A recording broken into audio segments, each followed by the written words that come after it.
이 첫 번째 경기 아스날 대 썬더랜드 경기 아스날의 단통 승리로 가보도록 하겠고, 한번 독식 노려보실 분들은 무승부 2변까지 추천을 드리도록 하겠습니다. 액면가로는 아스날의 무난한 승리가 예상이 되지만 아스날 같은 경우에는 주중 첼시와의 리그컵 4강 경기를 치렀기 때문에 체력적인 누수가 있다는 점, 그리고 양팀의 1차전 맞대결이 지금 보시는 것처럼 썬더랜드 홈에서 2대2 무승부로 끝이 났다는 점을 고려한다면 썬더랜드의 짠물 수비를 고려했을 때 독식픽으로 무승부까지 노려볼 수 있는 경기이지 않나 생각이 됩니다. 물론 1차전 맞대결 경기 내용 자체가 아스날이 점유율 65% 가져가면서 압도적인 경기 운영을 했지만 썬더랜드가 지금 보시는 것처럼 이번 시즌 홈에서 무패를 달릴 정도로 특유의 홈발을 앞세워서 아스날을 상대로도 2대2 무승부를 거둔 바 있기 때문에 이러한 점은 리스크라고 생각이 되고 있습니다. 다만 지금 보시는 것처럼 썬더랜드가 이번 시즌 홈에서 무패를 달리고 있지만 원정에서는 딱 2승밖에 없으면서 최근에 프리미어리그 원정 경기 7경기에서 3무 4패 하락세이기 때문에 확실히 썬더랜드가 원정에서는 나약한 모습을 보여주고 있다는 점은 아스날에게는 긍정적인 요소라고 보시면 되겠습니다. 다만 아스날 같은 경우에는 최근에 홈에서 리버풀 상대로 0대0 무승부, 맨유 상대로 2대3 패배를 당하면서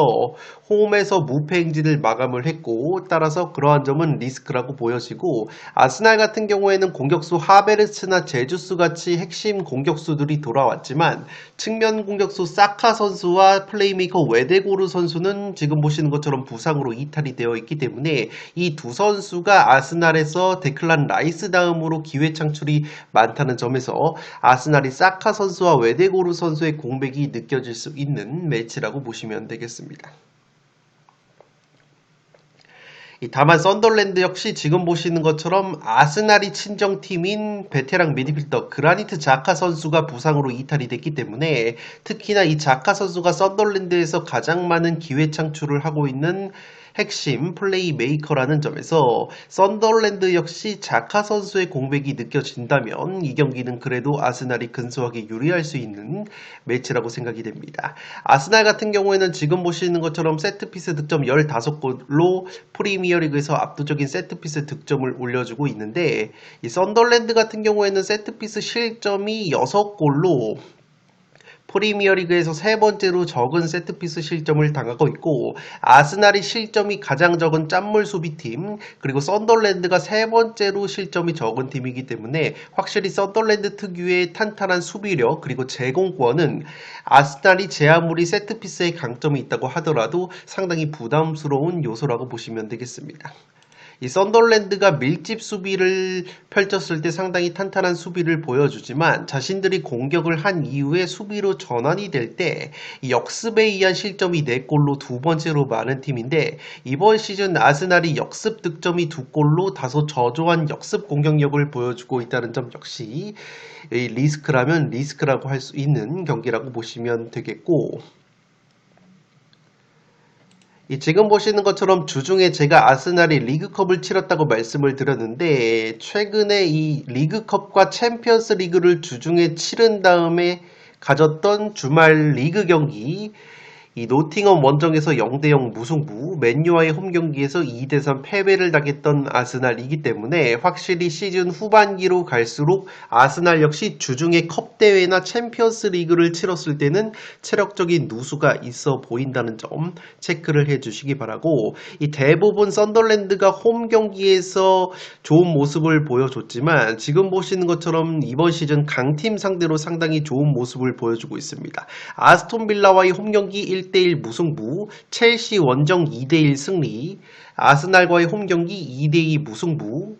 그리고 리버풀 원정에서 1대1 무승부, 맨시티, 토트넘과의 경기에서도 무승부를 거뒀을 정도로 확실히 강팀과의 경기에서도 무승부로 고춧가루를 뿌리는 썬덜랜드라는 점에서 이 경기는 독식 픽으로는 한번 무승부까지는 노려볼 수 있는 경기라고 생각이 되기 때문에 독식 추천으로 승무, 그리고 단통 픽으로는 아스날의 승리 추천드리도록 하겠습니다.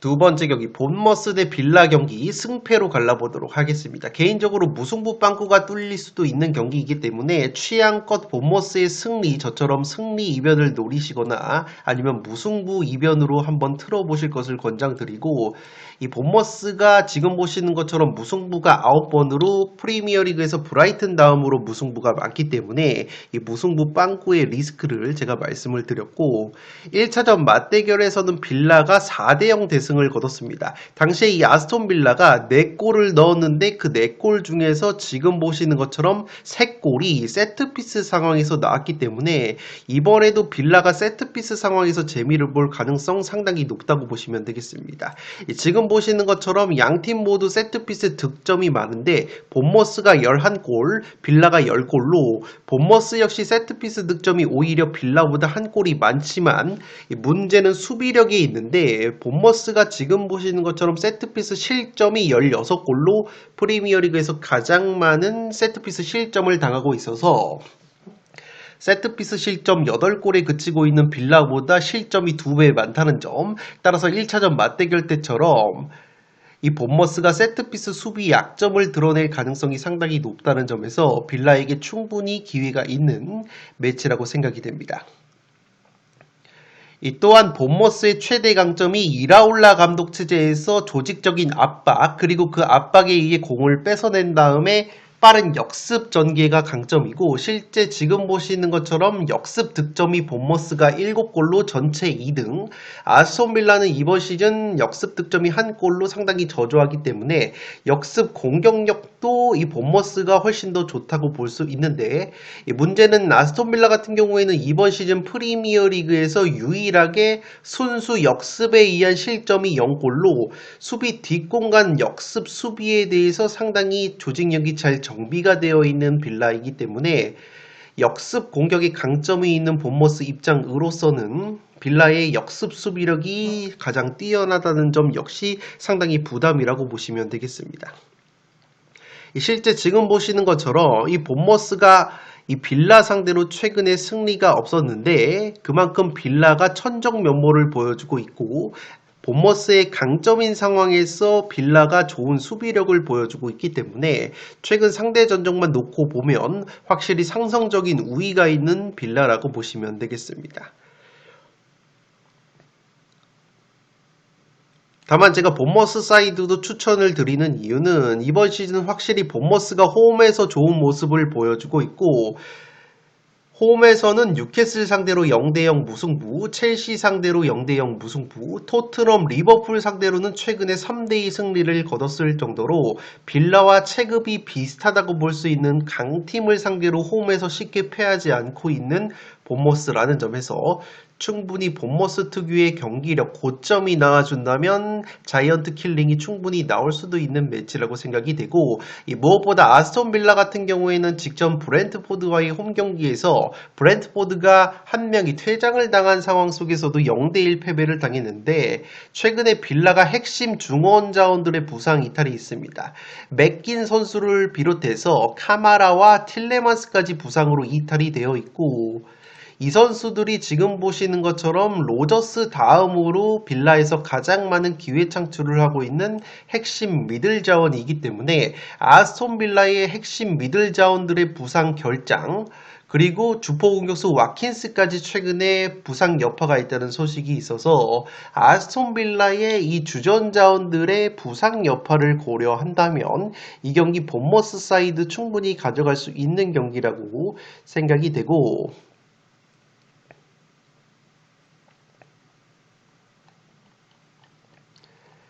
따라서 여유가 되시는 분들은 투폴로 승패 투포를 추천드리는데 본머스의 무자비 2위 면모를 고려한다면 이 경기는 무승부 빵꾸 가능성도 있어 보이기 때문에 취향껏 본머스 사이드 한번 노려보실 것 권장드리도록 하겠습니다.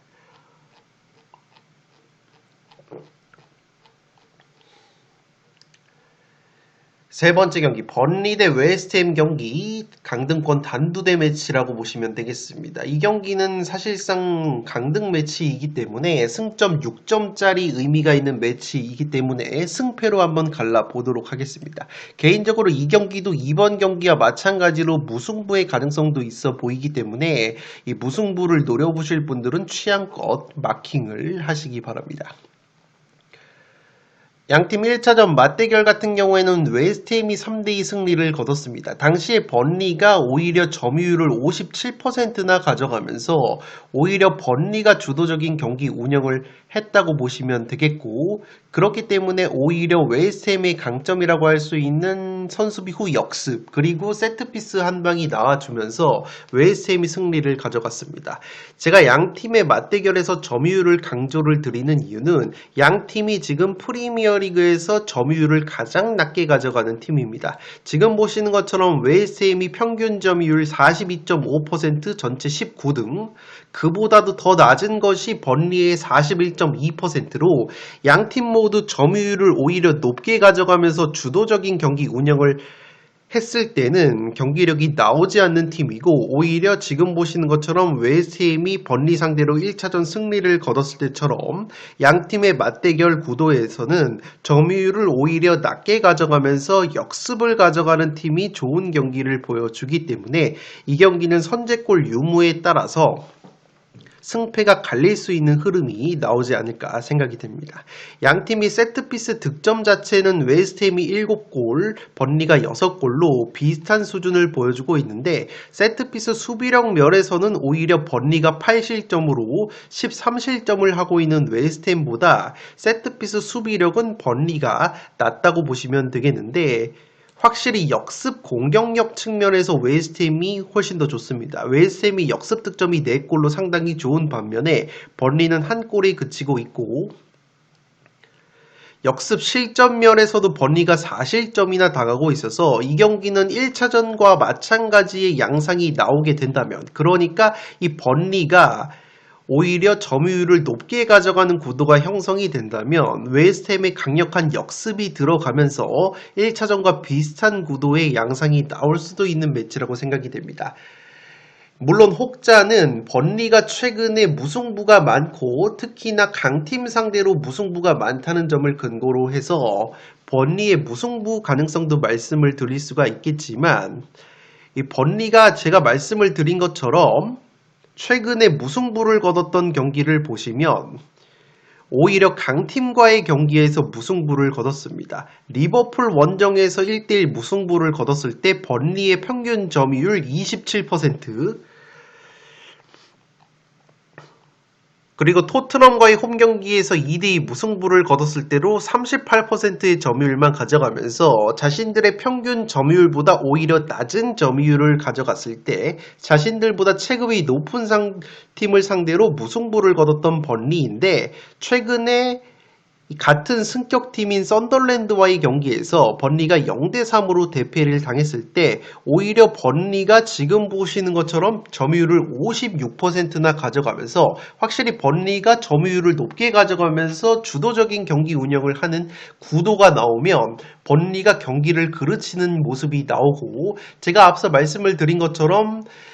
번리 다음으로 평균 점유율이 낮은 웨스트햄이기 때문에 이 경기는 번리의 홈 경기라는 점, 그렇기 때문에 번리가 홈에서 승점을 노리기 위해 점유율을 높게 가져가는 구도가 형성이 된다면 오히려 번리의 경기력이 떨어질 가능성이 상당히 높고, 웨스트햄이 선제골이라도 넣는 순간이 온다면 번리가 또다시 1차전 맞대결과 마찬가지로 웨스트햄 상대로 주도적인 경기 운영을 하는 양상이 나오면서 웨스트햄의 강력한 역습이 통할 수도 있는 경기라고 생각이 되고 실제 최근 맞대결 상성면에서 보면 웨스트햄이 번리 상대로 패배가 없었을 정도로 웨스트햄 특유의 선수비 후 역습 축구에 번리가 상성적으로 어려움을 겪는 모습이 있다는 점,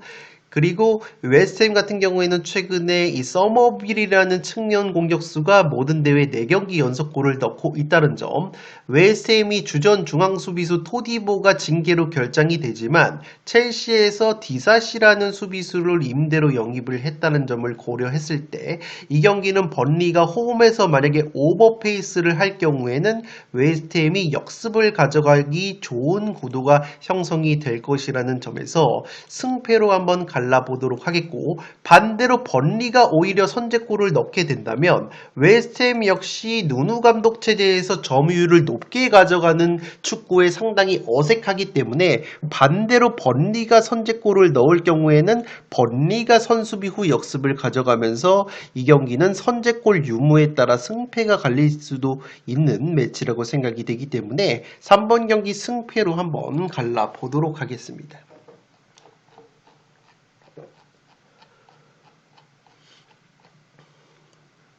네 번째 경기 풀럼 대 에버튼 경기 승무패로 지으면서 에버튼 사이드 이변픽 가져가 보도록 하겠습니다.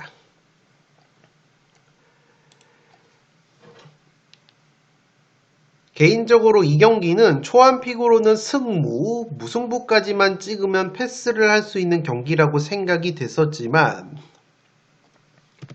지금 에버튼 승리 투표율이 10%대가 나오고 있어서 에버튼 역배 승리 픽에 대한 메리트가 상당히 커 보이기 때문에 이 경기는 승무에서 승무패까지 한번 마킹을 하도록 하겠습니다. 이미 1차전 맞대결에서 에버튼이 2대0으로 풀럼 상대로 승리를 거둔 바 있고 당시에 이 에버튼 특유의 제공권과 세트피스에 상당히 당황했던 풀럼이기 때문에 이번에도 에버튼 특유의 제공권 높이 그리고 세트피스 한 방이 상당히 강력하게 들어갈 가능성이 있어 보입니다. 실제 지금 보시는 것처럼 에버튼이 최근에 풀럼 상대로 이 4경기에서 패배가 없었을 정도로 상성적인 우위를 보이고 있는 에버튼이고 오히려 세트피스 득점 면에서는 통계적으로 봤을 때는 풀럼이 8골, 에버튼이 7골로 근소하게 풀럼이 앞선다고 보시면 되겠지만 세트피스 수비력 면에서는 에버튼이 5실점, 그리고 풀럼이 8실점으로 확실히 수비력 면에서는 에버튼이 우세를 가져가고 있다고 보시면 되겠습니다. 실제 지금 보시는 것처럼 에버튼은 프리미어리그에서 제공권 높이가 전체 1등이고 풀럼 같은 경우에는 브라이튼과 함께 최하위권의 제공권을 보여주고 있는데 제가 브라이튼의 제공권까지 말씀을 드리는 이유는 에버튼이 직전 경기가 브라이튼 원정이었고 당시에 풋볼살롱이 단통 무승부를 말씀을 드리면서 적중을 시켰는데 그 경기에서도 이 풀럼과 비슷한 제공권을 보여주고 있는 브라이튼이 상당히 에버튼의 제공권에 괴롭힘을 당했다고 보시면 되겠습니다. 지금 보시는 왼쪽 데이터가 브라이튼 대 에버튼 경기의 제공권 경합 지표인데 당시에 브라이튼 원정에서 64%의 공중볼 경합 성공률을 보여주면서 에버튼이 극장골을 통해서 1대1 무승부를 거뒀는데 그 브라이튼과 동일한 제공권, 떨어지는 제공권을 보여주고 있는 풀럼이고 이 풀럼과의 1차전 맞대결 제공권 경합을 보시더라도 에버튼이 59%의 경합 성공률을 보여주고 있어서 이 경기는 1차전과 마찬가지로 에버튼이 높이에서 우위를 가져가면서 풀럼 상대로 우위를 가져갈 수도 있는 경기라고 생각이 되고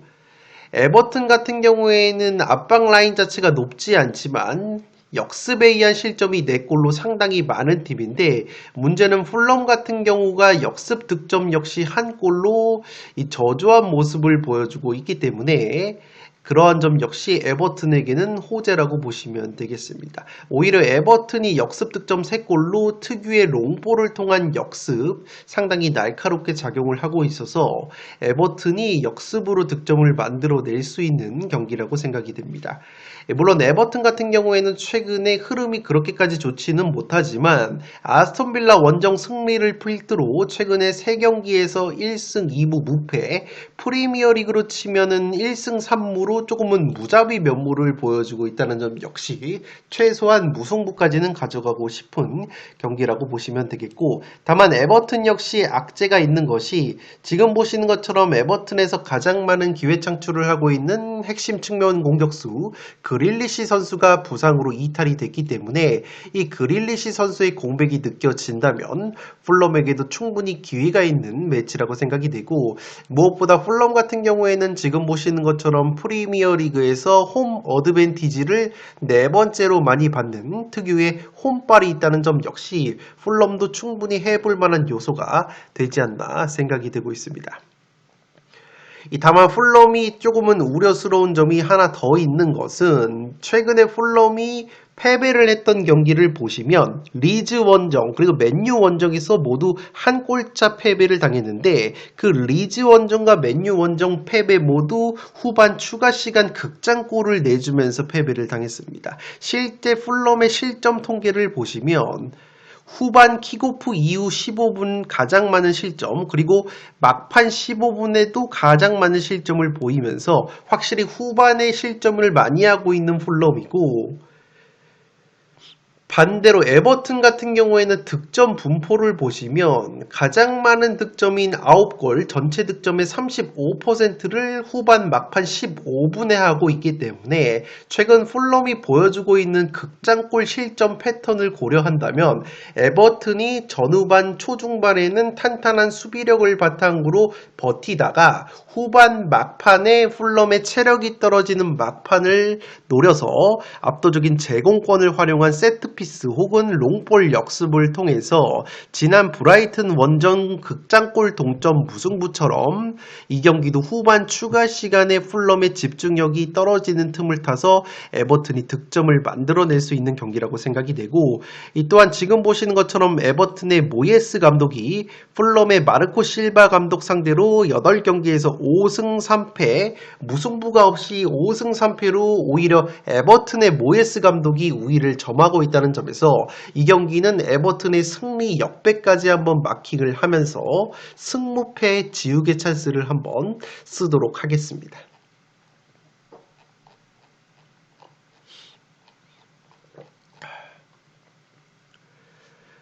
5번 경기 울버햄튼 대 첼시 경기. 이 경기는 사실 액면가로는 첼시의 승리가 그려지지만 그렇게 무난하게 끝나면은 승무패가 아니기 때문에 저는 이번 회차 최대 이변 결과로 한번 무승부까지 마킹을 하면서 무패 투포를 가져가 보도록 하겠습니다. 먼저 첼시 같은 경우에는 주중에 아스날과의 리그컵 4강에서 탈락이 됐기 때문에 이 주중 리그컵에 따른 체력 누수가 있는 첼시라는 점 리스크라고 보시면 되겠고, 물론 1차전 맞대결에서 울브스 상대로 3대0 대승을 거뒀기 때문에 이 무난하게 꼴찌팀 울버햄튼 상대로 승리를 노려볼 수 있는 첼시라고 볼 수 있겠지만, 첼시 같은 경우에는 지금 보시는 것처럼 세트피스 득점이 12골로 전체 2번째로 많기 때문에 첼시의 이번 시즌 주된 득점 루트가 바로 세트피스라고 보시면 되겠는데, 울버햄튼이 프리미어리그에서 실점이 가장 많은 팀들 중에 하나이지만 세트피스 실점은 5실점으로 은근히 세트피스 수비력은 상당히 좋은 모습을 보여주고 있는 울버햄튼이기 때문에 그러한 점 역시 첼시에게는 은근히 부담스러운 요소라고 보시면 되겠습니다. 반대로 첼시는 세트피스 실점이 10골로 상당히 많은데 울버햄튼이 세트피스 득점이 3골로 가장 적은 팀이라는 점에서 그러한 점은 첼시에게는 상당히 호재라고 보시면 되겠습니다. 이 울버햄튼이 역습 실점이 4골로 2번째로 많은데 첼시가 역습 득점이 5골로 3번째로 많아서 역습 상황이 나온다면 확실히 첼시가 득점을 할 수 있다는 점 역시 첼시에게 유리할 수 있는 근거라고 보시면 되겠고, 반대로 울버햄튼은 이번 시즌 역습에 의한 득점 0골로 나오고 있기 때문에 첼시에게는 호재라고 보시면 되기 때문에 최근 로세니어 감독 체제에서 첼시가 보여주고 있는 나쁘지 않은 경기력을 고려한다면 이 경기는 당연히 첼시 승리도 가져갈 수 있는 경기라고 생각이 되지만 첼시가 아스날과의 리그컵을 치러서 체력적인 누수가 있다는 점, 그리고 지금 보시는 것처럼 최근에 프리미어리그 원정 경기에서 5경기 3무 2패 승리가 없다가 직전 크리스탈과의 경기에서 겨우 3대1 승리를 거둬서 최근에 원정에서 좋지 못한 모습을 보여주고 있다는 점 역시 첼시 무승부 이변 리스크 충분히 가져갈 수 있는 경기라고 생각이 되고,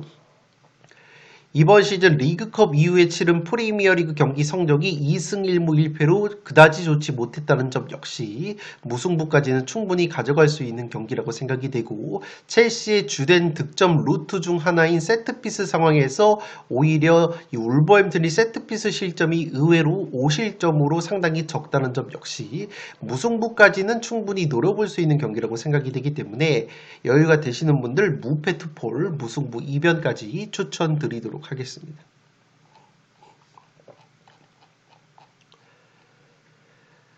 6번 경기 뉴캐슬 대 브렌트포드 경기 승패로 가르면서 브렌트포드 쪽 이변까지 가져가 보도록 하겠습니다. 사실 순위만 놓고 보면 브렌트포드가 더 높은 순위를 보여주고 있어서 이변이라고 하기에는 조금은 어폐가 있을 수 있는 경기인데, 그만큼 뉴캐슬이 이번 경기 상당히 리스크가 큽니다. 우선 뉴캐슬은 주중에 맨시티와의 리그컵 경기를 치러서 탈락이 됐기 때문에 체력적인 누수가 상당히 심하다는 점, 브렌트포드에게 상당히 유리할 수 있는 경기이고, 무엇보다 1차전 맞대결에서 브렌트포드가 3대1 완승을 거둔 바 있습니다. 물론 당시에 뉴캐슬의 수비수 댄번 선수가 퇴장을 당하면서 브렌트포드가 상당히 무난하게 승리를 거둔 경기이지만, 이번에도 뉴캐슬이 상당히 부상 공백이 있는 것이 핵심 미들 자원인 조엘링톤과 기마랑이스 선수가 최근에 빠져 있는데, 이 기마랑이스 선수가 빠져 있는 것이 상당히 문제인 것이, 지금 보시는 것처럼 핵심 미드필더 기마랑이스가 빠진 최근 3경기에서 1무 3패 승리가 없는 뉴캐슬이고, 실제 데이터적으로도 이 기마랑이스가 빠졌던 프리미어 리그 경기에서 최근에 뉴캐슬이 승리가 없었기 때문에 뉴캐슬은 이 기마랑이스 선수의 출전 여부가 상당히 중요할 것으로 보입니다. 이 에디하우 뉴캐슬 감독의 인터뷰에 따르면 이 기마랑이스 선수의 발목 부상 정도가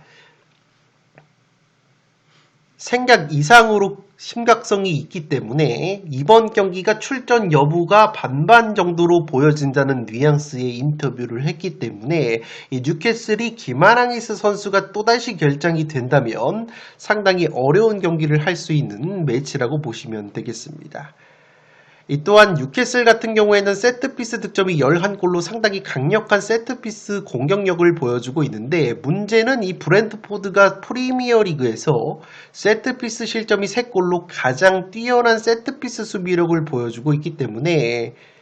그러한 점은 뉴캐슬에게 상당히 부담스러운 요소라고 보시면 되겠고, 오히려 뉴캐슬 같은 경우에는 지금 보시는 것처럼 브렌트포드와 함께 역습 실점이 4골로 상당히 많은 역습 실점을 당하고 있는데, 역습 허용 횟수가 33번으로 브렌트포드의 16번보다 2배 이상 많기 때문에 확실히 뉴캐슬이 수비 뒷공간에 대한 역습 실점이 많은 팀인데, 문제는 브렌트포드가 지금 보시는 것처럼 역습 득점이 전체 9골 1등을 달리고 있어서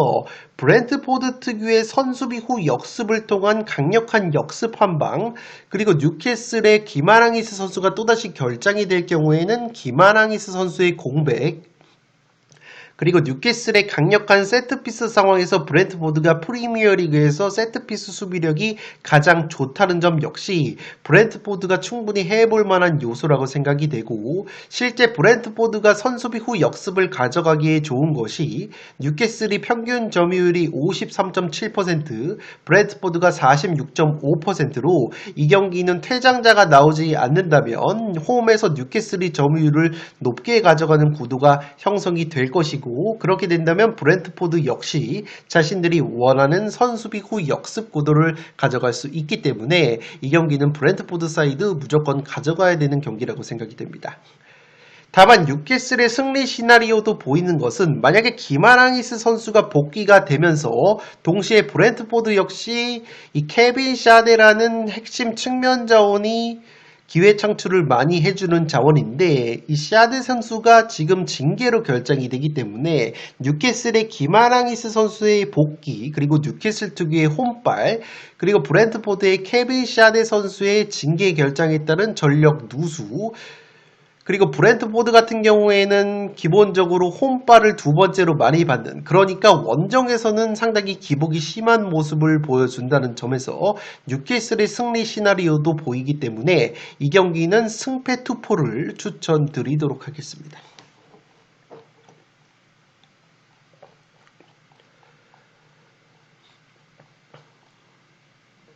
현미경 분석 일부 마지막 경기 7번 경기로 들어온 세비야 대 지로나 라리가 경기입니다. 단통 무승부로 가보도록 하겠습니다. 양 팀의 첫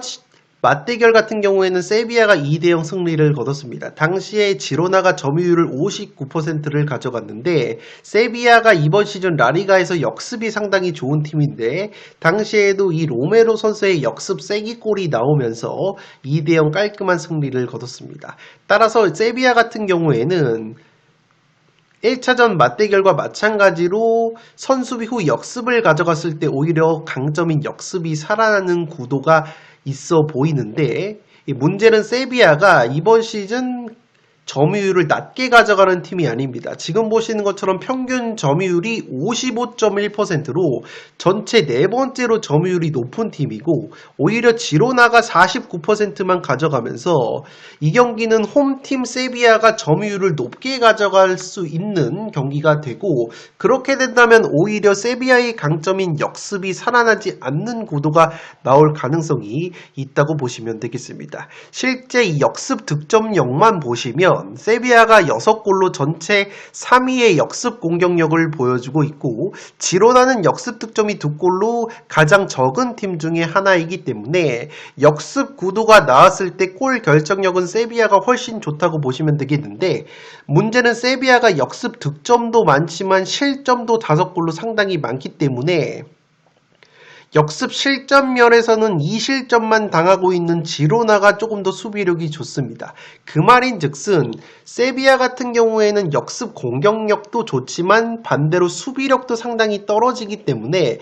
1차전 경기 구도 세비야가 오히려 역습을 많이 가져갈 수 있는 구도가 나온다면 세비야의 강점이라고 볼 수 있는 역습 공격력의 강점이 나올 가능성이 높지만 제가 앞서 말씀을 드린 것처럼 세비야가 평균 점유율이 원래 55%로 상당히 높은 팀이고 홈에서 세비야가 승리를 노리기 위해 오히려 점유율을 높게 가져가는 구도가 형성이 된다면 오히려 세비야가 역습 실점도 많다고 말씀을 드렸기 때문에 지로나가 역습을 가져가는 구도가 나오면서 세비야가 경기를 그르칠 수도 있는 매치가 될 것으로 생각이 됩니다. 다만 제가 무승부로 가는 이유는 지금 보시는 것처럼 양팀이 세트피스 실점이 지로나가 6실점, 세비야가 5실점으로 세트피스 실점이 꽤 있는 팀인데 양팀이 세트피스 득점이 2골로 라리가에서 꼴찌의 세트피스 득점력을 보여주고 있고 지로나 역시 이 세비야의 수비 뒷공간을 공략할 수 있다고 말씀을 드렸지만 지로나가 역습 득점이 2골로 가장 적다는 점 역시 이 경기는 양팀의 수비를 뚫어내기에는 은근히 양팀 모두 골 결정력 난조를 보일 가능성이 있어 보이기 때문에 단통 픽으로는 이 경기 한번 무승부를 노려볼 수 있는 경기이지 않나 생각이 됩니다. 네, 이것으로 승무패 9회차에 들어온 1번부터 7번 경기를 현미경 분석 1부에서 다뤄드렸고 나머지 8번부터 14번 경기는 현미경 분석 2부에서 풋볼살롱 유튜브 멤버십 회원 전용으로 이어가도록 할 테니까 많은 분들께서 풋볼살롱의 유튜브 멤버십으로 합류를 하셔서 현미경 분석 2부까지 꼭 시청을 부탁드리도록 하겠습니다. 지금까지 풋볼살롱이었습니다.